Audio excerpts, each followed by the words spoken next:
Y ahora sí, vamos a ingresar al CIBA para poder conocer cómo es esta moderna tecnología que adquirió este centro de investigación para triplicar su producción de vitroplantas de caña de azúcar. Bueno, Jorge, ahora sí, ya estamos en el interior del CIBA. ¿Qué es lo que vamos a recorrer y qué es lo que vamos a ver acá? Bueno, como bien usted dice, nos encontramos ya dentro del CIBA, en la parte estéril, del área estéril del CIBA, donde se produce todo el material vegetal que va a ir a los invernaderos. Acá vamos a pasar al área estéril para ver los sistemas o bioreactores de inmersión temporal. Novedosa tecnología que nos ayuda a nosotros y nos facilita altas tasas de multiplicación de las variedades de cañas con que hoy cuenta la Tucumán. Perfecto, entremos entonces porque esto sí que es algo novedoso acá. Correcto, así es.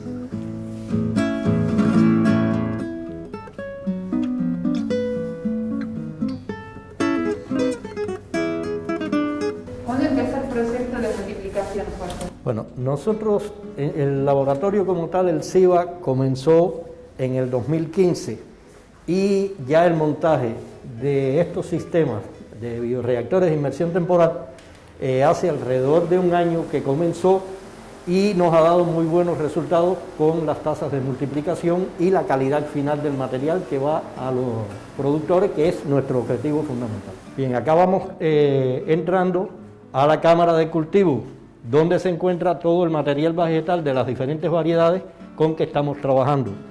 De igual forma, podemos observar los sistemas de inmersión temporal o bioreactores de inmersión temporal de origen belga, los cuales son totalmente automatizados. Perfecto. Es decir, que tienen un control de presión de aire, cambio del medio de cultivo, iluminación, de forma automática a través de un PLC, el cual registramos desde la computadora. Bárbaro, qué interesante. Y Jorge, ¿qué diferencia hay entre esto y este otro sistema? Bueno, las tasas de multiplicación mediante los bioreactores de inmersión temporal son muy superiores a las tasas de multiplicación que tenemos en los frascos. También podemos decir que con 10 frascos de estos que contamos acá, los cuales tienen alrededor de 5 plantas cada uno, son 50 plantas, montamos un bioreactor de inmersión temporal. Con este material nosotros podemos obtener en los frascos, con una tasa de multiplicación de 2, alrededor de 100 plantines finales. En cambio, acá podemos obtener con la misma cantidad alrededor entre 500 y 800 plantines. Impresionante la diferencia. Esa es una de las ventajas. Otra de las ventajas, como pueden observar, el tamaño de las plantas en los bioreactores de inmersión temporal son superiores, son más grandes. Claro. Y el enraizamiento es mucho más eficiente para la hora de llevarlo a invernadero. Bien, a ver, entonces si nos acercamos para conocer cómo están formados, cómo es el sistema.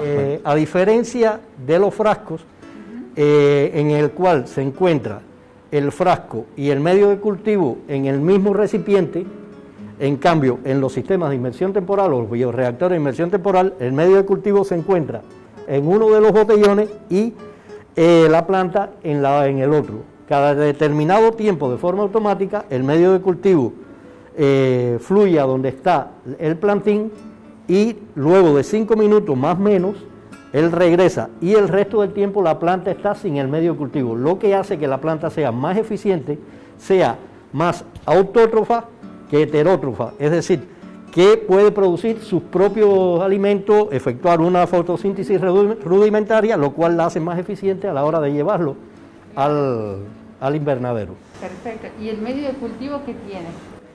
Bueno, el medio de cultivo está compuesto por las sales de Morachić-Cook, que son unas sales que tienen micronutrientes enriquecidas con vitaminas y algunos reguladores de crecimiento.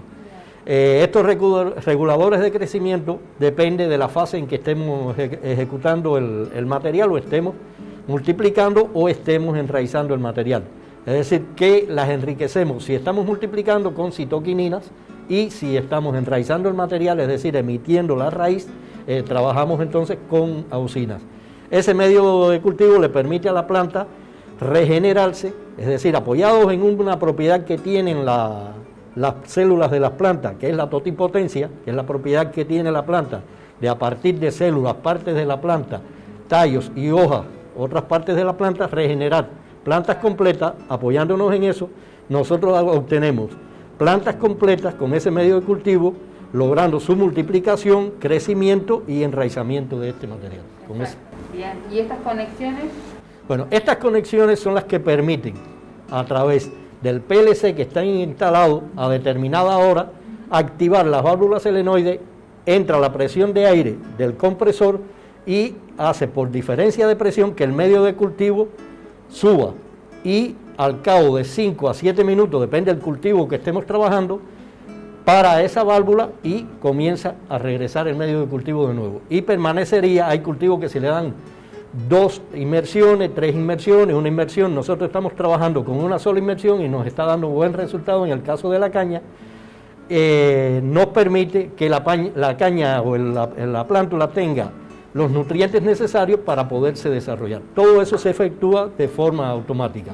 Estos son filtros EPA de 2 micras que no permiten las partículas de polvo que tenga el aire, las partículas o contaminantes, no permite que entren a donde está el medio de cultivo o las plantas, porque por ahí circula aire a través de los cañitos estos plásticos que tenemos. Perfecto. ¿Y qué tiempo van a estar aquí estos plantines? Estos plantines, desde que los colocamos en los sistemas de inmersión temporal, están entre 28 y 30 días, estamos obteniendo ya los resultados finales de ellos. Bien, después se los saca y se los lleva al invernadero. Después se les saca y se les lleva a invernadero, porque efectuamos tanto la multiplicación como el enraizamiento en estos sistemas. ¿El tiempo también que están acá comparados con el otro sistema es más rápido? Es similar, similar, porque aquel puede estar de 17, 21 días hasta 30 días y este lo tenemos hasta los 30 días, 28, 30 días, es decir, similar, pero las tasas de multiplicación son muy superiores en estos sistemas. Bien, exacto. Bien. La luz acá estamos viendo que es fundamental también. Sí, para el desarrollo es fundamental. La caña tiene que tener de alrededor de 2.000 a 4.000 lux y como no tenemos toda la iluminación exterior necesaria, se suplementa con lámparas LED para buscar esa intensidad luminosa y la calidad de la luz sobre todo. Bien, ¿y la temperatura de este ambiente de cuánto es? En el caso de la caña, la temperatura ambiente tiene que estar entre 25 más menos 1 grado, es decir, puede estar entre 24 y 26 grados. Bien, perfecto. ¿La sanidad de las plantas? La sanidad de las plantas la logramos desde el inicio. Cuando digo desde el inicio es desde la toma de donantes. Esa toma de donantes se le hace un análisis fitopatológico a través de otras instituciones y vemos que sean plantas sanas. De ahí ya entramos plantas sanas, pero no obstante se le hace un saneamiento a ese material que introducimos para hacer la implantación. Y posteriormente, durante el transcurso del proceso, cualquier anomalía que se nos produzca, ya sea un contaminante o una variación, ese material se extrae y no se sigue su propagación. Exacto. Es decir, que se garantiza la sanidad del material, es decir, la calidad sanitaria de ese material, la cual corrobora el SENASA cuando va a salir el material, y se logra una estabilidad genética de las plántulas que salen. Es decir, estar seguros de que es la variedad que nos entregaron, la variedad que está entregándose al campesino, al productor. Perfecto. ¿Y cuántos de estos medios, por así llamarlo, tienen aquí en el CIBA? En el CIBA tenemos en estos momentos capacidad para 92 sistemas de inmersión temporal o bioreactores de inmersión temporal. Teniendo una tasa de multiplicación, vamos a poner una tasa media de 500 solo por cada sistema, estamos hablando más de 400.000 plantas, estamos hablando de alrededor de 500.000 plantas en el año. Wow, que antes de adquirir esto, ¿cuánto era? Antes de esto estábamos en una capacidad potencial de 120.000 y con las nuevas construcciones que se están haciendo, la capacidad productiva va a aumentar mucho más.